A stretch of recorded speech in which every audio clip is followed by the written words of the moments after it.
आमच्या बरोबर युती तोडलेली आहे. प्रस्ताव तुम्हाला सुधारित आलेलाच नाही, त्यामुळे आता विषयच नाही. बोलचाल बंद आहे ना सगळं. बोलचाल सगळं बंद आहे. कालपासून त्यांचं काय ना फोन आहे ना ते आले ना ते बोलतात ना त्यांच्याकडून कोणताही थांबा वाटपा असाही कुठलाही संदेश नाही.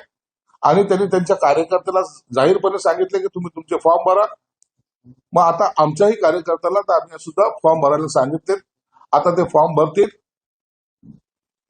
लवकरच आम्ही त्यांना एबी फॉर्म सुद्धा वितरित करू.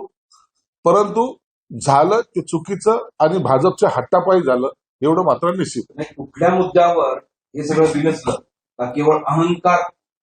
त्यांचा अहंकार, दुसरं काहीच नाही.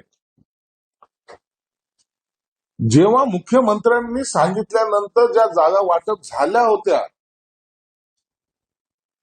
त्या जागेवर सुद्धा सकाळी त्यांनी तिढा निर्माण करणं याचा अर्थ असा होतो की त्यांना जाणून बुजून युतीमध्ये कुठंतरी ती तुटलीच कशी पाहिजे या पद्धतीने त्याने केलेलं आहे.